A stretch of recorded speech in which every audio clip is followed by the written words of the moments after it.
देखो इसमें दिया है कि निम्नलिखित के लिए कुल राशि एवं चक्रवृद्धि ब्याज ज्ञात कीजिए। अब देखो इस क्वेश्चन में हमें दो चीज़ें निकालनी है। पहला चीज़ तो ये निकालनी है कि कुल राशि कितनी होगी, और दूसरी चीज़ ये निकालनी है कि चक्रवृद्धि ब्याज कितना होगा। तो इसके लिए आपको दो सूत्र याद रखने पड़ेंगे अगर मुझे कुल राशि निकालनी है। तो इसके लिए सूत्र होता है, यहाँ पे मैं बता देता हूँ। देखो हिंदी में तो बोला जाता है इसको कुल राशि, और इंग्लिश में बोला जाता है इसको अमाउंट, इसीलिए इसको ए से डिनोट किया जाता है। तो ए का जो मान होता है वो बराबर होता है P plus 1 plus R upon 100 into N. अब इसको एन भी बोलेंगे या टी भी बोलेंगे। अब देखो इनका क्या मतलब बनता है पहले मैं आपको बता देता हूँ। देखो यहाँ पे जो ए है ना, इसको इंग्लिश में बोला जाता है अमाउंट। यहाँ पे अंग्रेजी का नाम भी मैं आपको बता देता हूँ। तो अंग्रेजी के नाम में इसमें अमाउंट आ रहा है, मतलब स्टार्टिंग में ए आ रहा है, इसीलिए इसको ए से डिनोट किया जाता है। और इसको हिंदी में क्या बोलेंगे, हिंदी में बोलेंगे इसको राशि। पहली चीज़ तो आपको ये ध्यान रखनी है। पी जो है, पी का मतलब होता है प्रिंसिपल। इंग्लिश में तो इसको प्रिंसिपल बोला जाता है, और प्रिंसिपल के पी से ही इसको पी से डिनोट किया जाता है, ठीक है। और हिंदी में इसको बोला जाता है मूलधन। मूलधन का मतलब ये होता है कि जो मूलधन इसमें दिया है, जो धन हमें यहाँ पे दिया है, जैसे यहाँ पे कौन सा धन हमें दिया है आपको दिख रहा होगा, ये मेन राशि है, तो ये मूलधन हो जाएगा हमारे लिए। तो मूलधन हो गया। उसके बाद आर का मतलब होता है रेट ऑफ इंटरेस्ट। अब देखो इंग्लिश में इसको रेट ऑफ इंटरेस्ट बोला जाता है, इसीलिए ये रेट का आर आपको दिख रहा होगा ना, इसलिए इसको आर से डिनोट किया जाता है। और इसको हिंदी में बोला जाता है दर, ठीक है। और लास्ट में आता है एन। अब देखो कहीं कहीं पे इसको एन से, आपकी बुक में इसको एन से डिनोट किया गया है, बट इसको टी से भी डिनोट किया जाता है, और टी का मतलब होता है टाइम, ठीक है। और इसको हिंदी में बोला जाता है समय। तो पहले तो इतनी सारी चीज़ें आपको ध्यान रखनी है। मतलब ये जो फॉर्मूला आपको दिख रहा है, जैसे यहाँ पे P है तो P का मतलब होगा मूलधन। अब मूलधन इसमें जैसे 10,800 है तो इसकी जगह पे 10,800 आ जाएगा। R का मतलब रेट ऑफ इंटरेस्ट, मतलब दर। दर इसमें दी है 12.5%, तो इसकी जगह पे 12.5 आ जाएगा। और इसमें N दिया है टाइम, तो टाइम इसमें दिया है 3 वर्ष, तो N की जगह पे 3 आ जाएगा। तो बस फॉर्मूले में वैल्यू रखनी है और अपना आंसर निकालना है, ठीक है। उसके बाद देखो दूसरी चीज़, इसमें चक्रवृद्धि ब्याज भी दिया है, तो चक्रवृद्धि ब्याज का भी अलग से फॉर्मूला होता है, वो भी मैं आपको बता देता हूँ। देखो चक्रवृद्धि ब्याज बराबर होता है कुल राशि में से मूलधन को अगर हम घटा देते हैं तो हमारा चक्रवृद्धि ब्याज निकल आता है। तो कुल राशि को हम ए से डिनोट करते हैं ना, तो यहाँ पे मैं लिख सकता हूँ ए माइनस पी, तो इसको शॉर्ट में ये लिखा जाता है। और जो चक्रवृद्धि ब्याज है इसको इंग्लिश में बोला जाता है कंपाउंड इंटरेस्ट, और इसको शॉर्ट में लिखेंगे सी आई, ठीक है। तो ये वाला फॉर्मूला भी आपको ध्यान रखना है। देखो केवल ये दोनों फार्मूले ही आपको ध्यान रखने हैं। इन्हीं फार्मूलों पे बेस हम क्या करेंगे, ये जो आपको ये पूरा चैप्टर दिख रहा होगा ना, ये सारे हल, इसके सारे क्वेश्चन को हल करेंगे, ठीक है। तो जैसे इसमें पहला पार्ट हमें क्या दिया है, देखो पहला पार्ट हमें ये दिया है कि 10,800 पर 3 वर्ष के लिए 12.5% वार्षिक दर से वार्षिक रूप से संयोजित हमें क्या निकालना है, चक्रवृद्धि ब्याज निकालना है। तो सबसे पहले जो अमाउंट होगा, अमाउंट, क्योंकि पहले तो हमें कुल राशि निकालनी है, तो जो अमाउंट होगा उसका फॉर्मूला यहाँ पे लिख देंगे। तो ये होता है P into 1 plus R upon 100 की पावर n। अब देखो यहाँ पे वैल्यू रखना शुरू कर दो। देखो P का मान हमें दिया है, प्रश्न के अनुसार P का मान हमें दिया है 10,800, ठीक है। तो ये हो जाएगा प्रिंसिपल यानी मूलधन हो जाएगा 10,800 रुपये। उसके बाद रेट ऑफ इंटरेस्ट हमें दिया है 12.5%। अब देखो 12.5% इसमें दिया है, तो इसको अगर हम हल करेंगे तो क्या है, ये एक मिश्रित भिन्न है ना, तो इसके साथ में गुणा होता है, इसके साथ में प्लस होता है, मतलब 12 दूनी 24 एक 25। तो इसको मैं लिख सकता हूँ 25/2%, ठीक है। उसके बाद टाइम हमें दिया है 3 साल, तो यहाँ पे लिख देंगे 3 साल या 3 ईयर लिख देना, ठीक है। अब इस फॉर्मूले में वैल्यू रखेंगे तो ए का मान हमारे पास है, देखो पी हमें दिया है 10,800, ठीक है। यहाँ पे ब्रैकेट है तो यहाँ पे भी ब्रैकेट लगा दो, यहाँ पे 1 है तो यहाँ पे भी 1। आर का मान हमें दिया है 25/2, तो यहाँ पे हो जाएगा 25/2। बटे में 100 भी है तो इसको गुणा कर दो 100 से, ठीक है। और यहाँ पे n की वैल्यू हमें दी है 3, तो यहाँ पे हो जाएगा 3। अब इसको हल करेंगे तो a बराबर यहाँ पे हो जाएगा, देखो कितना हो रहा है, 10,800 जैसे था वैसे ही रहेगा फिलहाल। और ये जो अंदर वाली वैल्यू है इसको हल करो, तो ये है यहाँ पे 1 प्लस यहाँ पे हो जाएगा 25/2 गुणा 100, मतलब ये हो जाएगा 200, ठीक है। और यहाँ पे हो जाएगा 3। अब आपको दिख रहा होगा यहाँ पे एक भिन्न बन गया ना, तो भिन्न को कैसे हल करते हैं, यहाँ पे बटे में 1 लेते हैं, फिर 200 का गुणा यहाँ भी करेंगे, यहाँ भी करेंगे। उससे अच्छा एक काम कर दो, सीधे 200 का गुणा यहाँ कर दो, इसके साथ में जोड़ देंगे, मतलब इसको ऐसे लिख सकते हैं हम 10,800, और यहाँ पे हो जाएगा ये 200 का गुणा यहाँ करेंगे तो ये हो जाएगा यहाँ पे 200 धन 25, और बटे में पूरा ये हो जाएगा अब 200, ठीक है, या तो इसको ऐसे कर सकते हैं, या ऐसे समझ में नहीं आ रहा है तो देखो यहाँ पे है 1 धन 25/200, तो ये एक भिन्न है ना। भिन्न को कैसे सॉल्व करते हैं, पहले हर समान करते हैं। तो यहाँ पे कुछ नहीं है तो 1 मान लो। अब यहाँ पे 200 है तो यहाँ पे भी 200 करना पड़ेगा, तब हर समान होगा। अब यहाँ पे 200 किया तो यहाँ पे भी 200 का गुणा करना पड़ेगा। तो हर और अंश में 200 का गुणा किया। अब देखो हर समान हो गया तो यहाँ पे आया 200 धन 25/200, तो वही चीज़ हमने यहाँ पे लिखी है ना। तो ये चीज़ आपको समझनी है, ठीक है। तो इतनी चीज़ें होगी।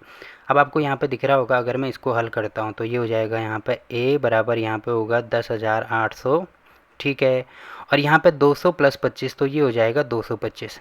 अब देखो इसके लिए आपको 25 का पहाड़ा कम से कम आना ही चाहिए, क्योंकि 25 का पहाड़ा काफ़ी आसान होता है, आप बड़ी आसानी से याद भी कर सकते हो, ठीक है। अब देखो 25 के पहाड़े से ये कट जाएगा, यहाँ पे हो जाएगा 25 अट्ठा 200 और 25 नंबर 225। इसका मतलब a का मान मैं यहाँ पे लिख सकता हूँ, ये हो जाएगा 10,800 और ब्रैकेट के अंदर ये हो जाएगा यहाँ पे 9/8, इसकी घात हो जाएगी 3। अब देखो किसी की संख्या की घात, जैसे 2 की घात 3 है तो वर्गमूल, और उसमें आपने पढ़ा होगा ना 2 की घात 3 का मतलब 2 को 3 बार गुणा करना है।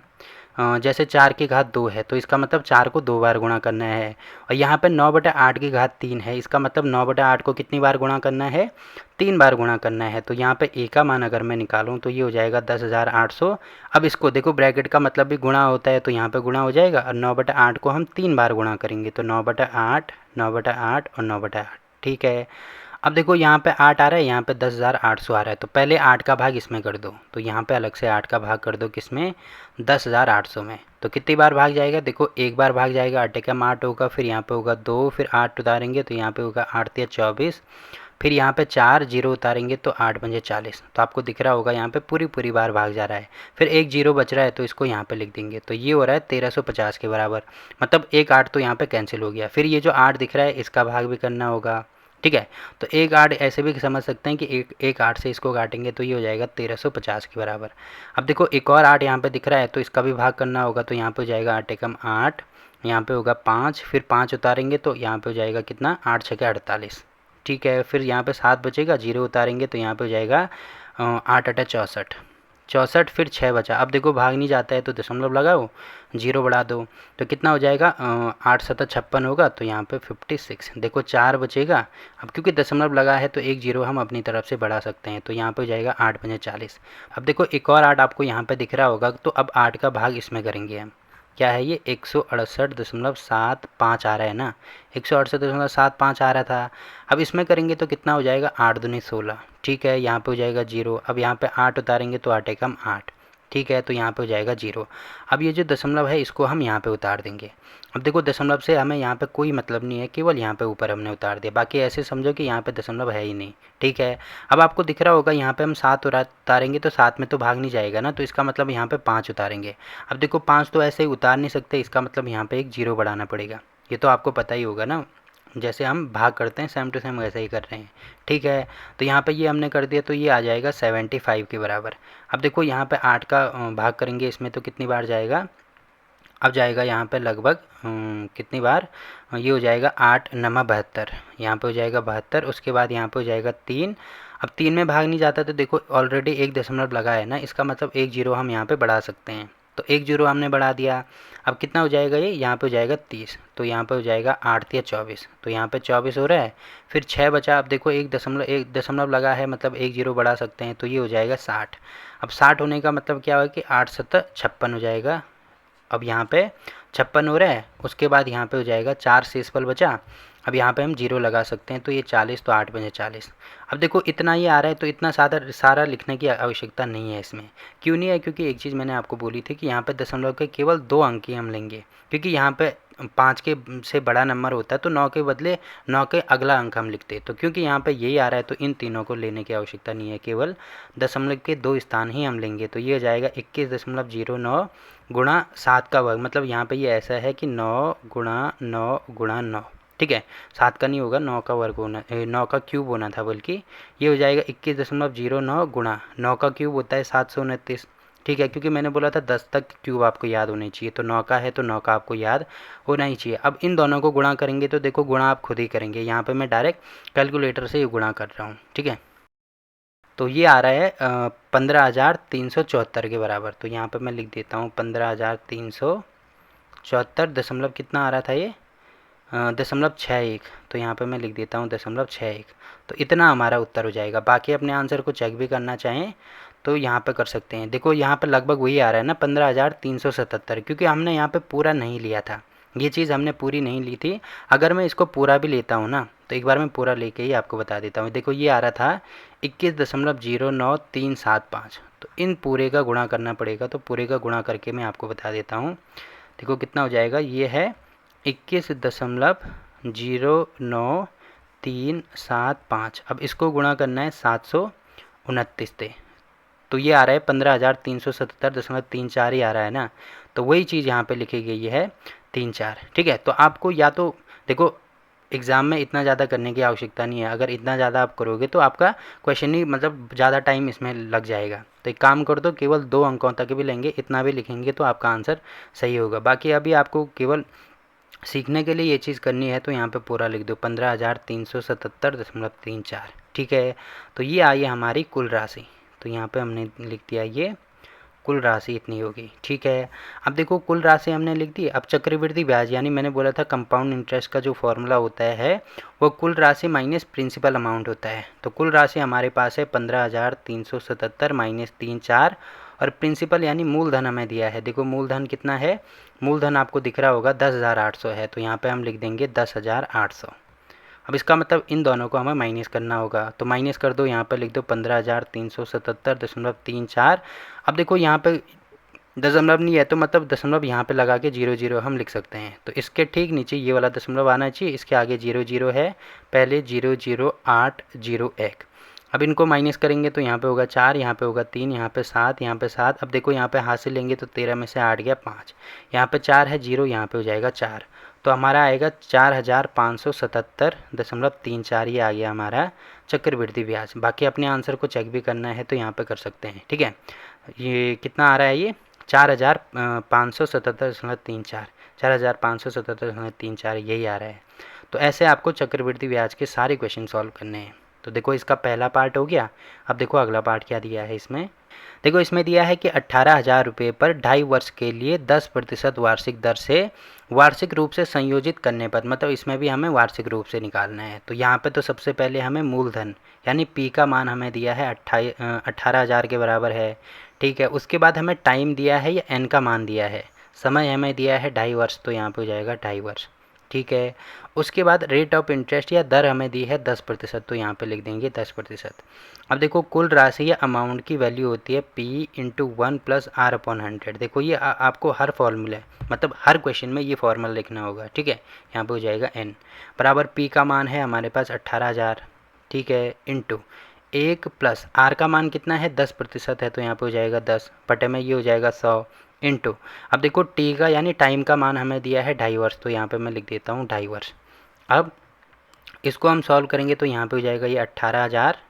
अब एक चीज़ मैं आपको यहाँ पे बताना चाहता हूँ। देखो अगर जैसे हमें 2 की पावर 2 दिए हुए थे, तो इसका मतलब 2 को 2 बार गुणा करना है। अब देखो यहाँ पे 2 की पावर 2.5 दी है, तो इसमें हम क्या करेंगे, तो इसमें हम अलग अलग सॉल्व करेंगे। अलग अलग कैसे सॉल्व करेंगे, जैसे हम इसको ऐसे कर सकते हैं, जैसे कहीं पे 2 की पावर 4 है, तो मैं 2 को जो 4 है उसको ऐसे लिख सकता हूँ 2 + 2, कोई फ़र्क नहीं पड़ेगा, क्योंकि पावर में आपस में हम पावर को जोड़ सकते हैं। मतलब अगर मैंने ऐसे लिख दिया 2 की पावर 2 + 2, मैंने इसको अलग कर दिया, और फिर इसको ऐसे लिख दिया 2 की पावर 2 इंटू 2 की पावर 2, तब भी कोई फ़र्क नहीं पड़ेगा। मतलब मैंने इसको अलग कर दिया इंटू इसको अलग कर दिया, क्योंकि क्या होता है जब बेस सेम होता है ना, तो घातें आपस में जुड़ जाती हैं। तो यहाँ पे भी सेम टू सेम वही चीज़ हमें करनी है। ये जो पूर्ण संख्या है इसको तो अलग कर दो। ठीक है, ये पूर्ण संख्या जो है इसको तो अलग कर दो, और ये आपको अलग वाली संख्या, क्योंकि ये तो इसी की घात है ना, इसकी घात है पूरी 2, और ये इसकी अलग घात है, तो यहाँ पे इसको अलग कर दो।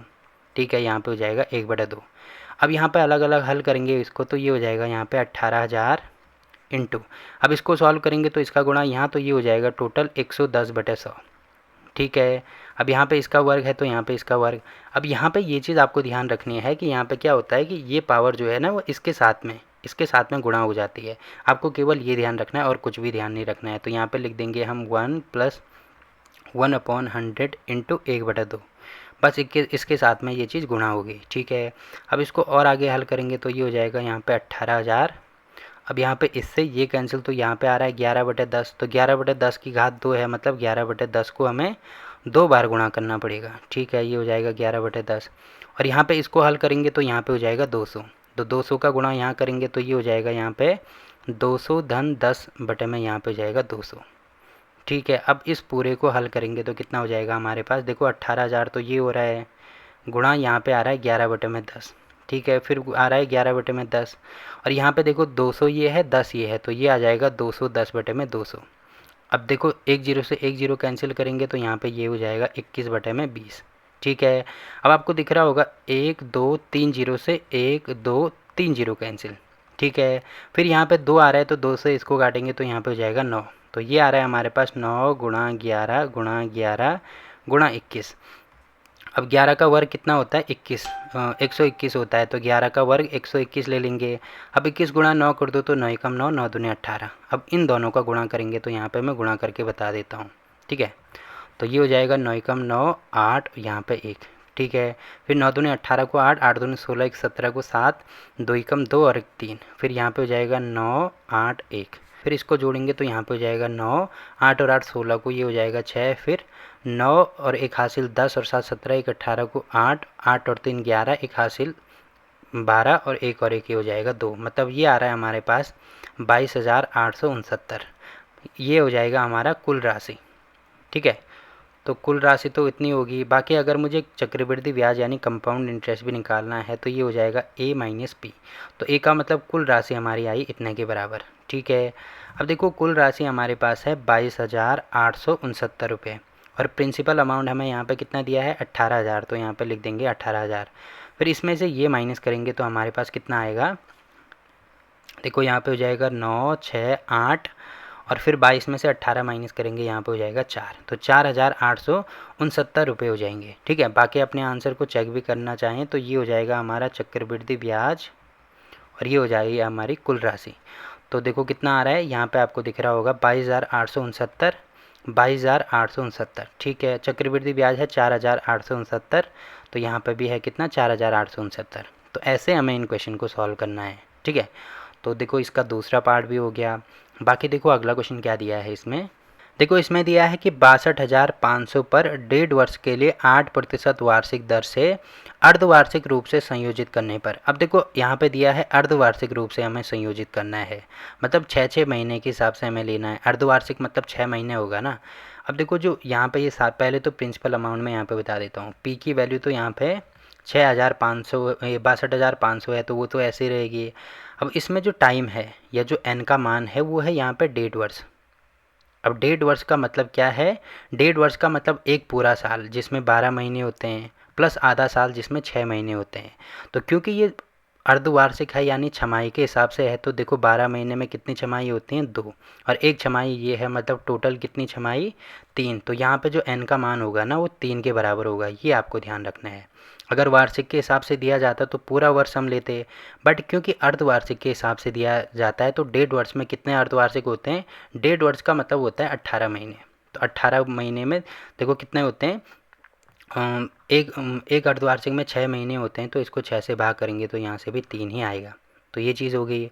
अब देखो यहाँ पे दिया है जो रेट ऑफ इंटरेस्ट है वो 8% वार्षिक है, तो 8% वार्षिक है। अब जबकि हमें अर्धवार्षिक के हिसाब से निकालना है तो इसका भी हमें आधा करना पड़ेगा। ठीक है, तो ये हो जाएगा 8/2, जिसको भी मैं 4% लिख देता हूँ। तो यहाँ पे जो रेट ऑफ इंटरेस्ट है वो भी हमारे पास कितना हो जाएगा 4% हो जाएगा। तो यहाँ पे मैं r बराबर 4% लिख देता हूँ। क्यों हो रहा है ये, क्योंकि ये हमें अर्धवार्षिक के हिसाब से निकालना है, ये आपको ध्यान रखना है।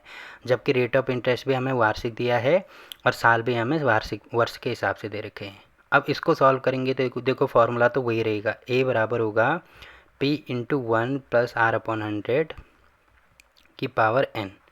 अब देखो यहाँ पे हो जाएगा a बराबर p का मान हमें दिया है यहाँ पे 62,500। ठीक है, उसके बाद एक धन r का मान हमें यहाँ पे दिया है 4 और बटे में ये हो जाएगा 100 इंटू n की वैल्यू हमें यहाँ पे 3 दी है, तो यहाँ पे 3 लिख देंगे। बाकी इसको और आगे हल करेंगे तो a का मान हमारे पास आएगा 62,500। ठीक है, और यहाँ पे कितना होगा 100 प्लस 4, मतलब ये हो जाएगा 104/100। फिर इसका यहाँ पे 3 की पावर 3 कर देंगे तो ये हो जाएगा 62,500। अब देखो यहाँ पे आपको दिख रहा होगा, इसको मैं 4 से काट सकता हूँ, तो क्योंकि 25 चौको 100 होता है ना, 25 चौको 100 होता है, तो इसमें एक ज़्यादा हो जाएगा, मतलब ये 26 हो जाएगा। तो इसको मैं लिख सकता हूँ यहाँ पे 26/25, इसकी घात 3 हो जाएगी। ठीक है, अब आपको दिख रहा होगा ये आ जाएगा 6,000, मतलब 62,500 इंटू ये हो जाएगा 26/25 को 3 बार गुणा करेंगे, 26/25 गुणा 26/25।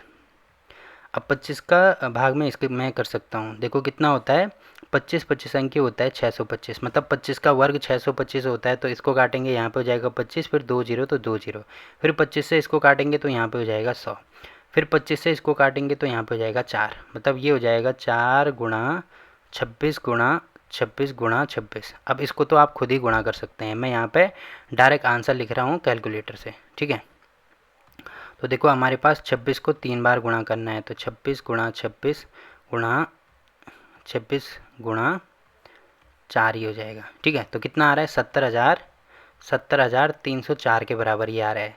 तो हमने क्या क्या निकाल दिया, यहाँ पे कुल राशि हमने निकाल दी, कुल राशि या ए का मान हमने निकाल दिया 70,304। अब मुझे कंपाउंड इंटरेस्ट यानी चक्रवृद्धि ब्याज निकालना है, तो ये होता है ए माइनस पी, जो कि मैंने स्टार्टिंग में ही आपको बताया है। तो ए हमें दिया है 70,304 और प्रिंसिपल अमाउंट कितना है 62,500, तो यहाँ पे हो जाएगा 62,500। प्रिंसिपल अमाउंट का मतलब मूलधन हमें दिया है 62,500। अब इन दोनों को घटाएंगे तो यहाँ पे हो जाएगा 4, यहाँ पे हो जाएगा 0, फिर 13 में से 5 माइनस करेंगे तो यहाँ पे हो जाएगा 8, यहाँ पे 9 में से 2 माइनस करेंगे तो यहाँ पे हो जाएगा 7, फिर यहाँ पे 6 में से 6 गया तो 0। तो ये आ रहा है 7,804 के बराबर। बाकी अपने आंसर को चेक भी करना है, तो देखो कितना आ रहा है 70,304 और 7,804, तो वही चीज़ हमारी आ रही है जो यहाँ पे है। ठीक है, तो देखो ये वाला क्वेश्चन भी हो गया। बाकी देखो अगला क्वेश्चन क्या दिया है इसमें, देखो इसमें भी हमें दिया है कि 8,000 पर 1 वर्ष के लिए 9% वार्षिक दर से अर्धवार्षिक के हिसाब से निकालना है ये भी। तो देखो पी तो इसमें वही रहेगा, मतलब पी तो यहाँ पे 8,000 है तो 8,000 ही रहेगा। अब 1 वर्ष के लिए निकालना है तो जो एन का मान है ना वो 2 हो जाएगा, क्योंकि 1 वर्ष में 2 छमाही होती हैं। वैसे ही यहाँ पे रेट ऑफ इंटरेस्ट यहाँ पे 9% वार्षिक के हिसाब से दिया है, तो अर्धवार्षिक के लिए 9/2% हो जाएगा। बस इसमें फॉर्मूले में वैल्यू रख दो, तो ए बराबर हो जाएगा पी इंटू 1 प्लस R/100। ठीक है, और इसकी पावर हो जाएगी n। अब p का मान हमें दिया है 8,000, तो यहाँ पे हो जाएगा 8,000 गुणा ये हो जाएगा 1 धन r का मान है 9/2 गुणा यहाँ पे हो जाएगा 100 और n का मान 2 है तो यहाँ पे हो जाएगा 2। अब इसको हल करेंगे तो ये हो जाएगा यहाँ पे 8,200 गुणा 9, तो ये टोटल हो रहा है 209/200। ठीक है, फिर यहाँ पे इसका वर्ग है तो यहाँ पे वर्ग। अब इसको हल करेंगे तो ये हो जाएगा यहाँ पे 8,000 गुणा 209/200 गुणा, क्योंकि इसका वर्ग है तो इसको हमें 2 बार गुणा करना पड़ेगा। अब देखो 1 2 जीरो से 2 जीरो कैंसिल, अब एक और ये जीरो है तो इससे ये वाली जीरो कैंसिल। अब इसको मैं क्या कर सकता हूँ, ये जो 2 है इससे काट सकता हूँ, तो यहाँ पे हो जाएगा हमारे पास 4, फिर इसको 4 से काट दो तो यहाँ पे हो जाएगा हमारा 5। ठीक है, तो ये आ रहा है यहाँ पे 209 गुणा 209 बटे में हो जाएगा 5। अब इसको आपको खुद ही हल करना पड़ेगा, मैं डायरेक्ट कैलकुलेटर से कर रहा हूँ। ठीक है, तो ये हो जाएगा 209 गुणा 209, क्योंकि हल तो आप खुद ही कर सकते हैं, इतना भागा यहाँ पे 5 करेंगे तो ये आ जाएगा 8,736.2, 8,736.2। तो ये आया हमारा ए या मूलधन, ये मूलधन नहीं सॉरी, कुल राशि आई हमारी, ये कुल राशि इसके बराबर है। ठीक है, बाकी अगर मुझे चक्रवृद्धि ब्याज निकालना है, मतलब कंपाउंड इंटरेस्ट निकालना है, तो ये होगा ए माइनस पी, तो ये हो जाएगा 8,736.2 माइनस पी है हमारे पास 8,000, तो जो कंपाउंड इंटरेस्ट है वो निकल आएगा यहाँ पे 736.2 के बराबर। ठीक है, तो ये तो काफ़ी आसान था, ये हमने काफ़ी जल्दी कर दिया। बाकी अपने आंसर को चेक भी करना है तो यहाँ पे कर सकते हैं। देखो कितना आ रहा है 8,736.2, तो वही चीज़ आ रही है। ठीक है, अब देखो ये वाला क्वेश्चन भी हो गया। अब देखो अगला क्वेश्चन क्या दिया है इसमें, देखो इसमें भी ये दिया है कि पी हमें दिया है 10,000, तो यहाँ पे लिख देता हूँ पी 10,000 है। ठीक है, टाइम दिया है 1 साल और रेट ऑफ इंटरेस्ट दिया है 8%, और ये भी अर्धवार्षिक संयोजित है, मतलब यहाँ पे एन का मान हो जाएगा 2, क्योंकि 1 साल में 2 अर्धवार्षिक होते हैं, और आर मतलब ये भी वार्षिक दिया है तो इसका आधा करेंगे तो ये हो जाएगा 4%। तो ए बराबर होगा, यहाँ पे फॉर्मूला पूरा लिखना होगा, पी इंटू 1 प्लस R/100 की पावर यहाँ पे हो जाएगा n, तो ए बराबर होगा पी, मतलब यहाँ पे हो जाएगा ये 10,000, ये होगा 1 प्लस आर का मान हमें दिया है 4 बटे में, ये हो जाएगा 100 इंटू एन की वैल्यू 2। अब इसको हल करेंगे तो ये हो जाएगा यहाँ पे 10,000 गुणा यहाँ पे देखो 100 प्लस 4, मतलब ये हो जाएगा 104 बटे में 100, इसका वर्ग है। बाकी देखो इसको अगर मैं 4 से काटूंगा तो यहाँ पे कितना होगा, 25 चौको 100 होगा और यहाँ पे हो जाएगा 26। तो अगर मैं इसको दिखाऊं तो ये हो जाएगा यहाँ पे 10,000 गुणा यहाँ पे होगा 26 बटे में 25 गुणा 26 बटे में 25, ठीक है, क्योंकि इसका वर्ग है तो 2 बार गुणा करेंगे। बाकी 25 से इसको काटेंगे तो ये हो जाएगा 25 चौको 100, मतलब 400, फिर 25 से इसको काटेंगे तो यहाँ पे हो जाएगा 25 कम 25, 15 बचा 150, 25 छक्का 150 हो जाएगा, तो यहाँ पे आ रहा है 16। तो ये हो जाएगा 16 गुणा 26 गुणा 26। अब इसको तो आप खुद ही गुणा कर सकते हैं, तो गुणा करके मैं आपको बता देता हूँ। देखो कितना आ रहा है, यहाँ पे बता देता हूँ मैं, एक सेकेंड है, गलत हो गया, 16 गुणा 26 गुणा 26, तो ये हो जाएगा 10,816 के बराबर। बाकी अपने आंसर को चेक भी करना है तो यहाँ पे कर सकते हैं, 10,816 ही आ रहा है। तो ये आया हमारा मूल राशि या ए का मान। अब मुझे कंपाउंड इंटरेस्ट निकालना है तो यहाँ पे मैं बता देता हूँ ए माइनस पी होगा। तो ए का मान है 10,816 और प्रिंसिपल अमाउंट की वैल्यू हमारे पास दी है 10,000 के बराबर। तो जो कंपाउंड इंटरेस्ट हो जाए वो हो जाएगा 816 रुपये के बराबर, ठीक है। तो ये हमारा इसका लास्ट वाले क्वेश्चन का उत्तर हो गया और यहीं पे क्वेश्चन नंबर 1 कंप्लीट होता है, ठीक है।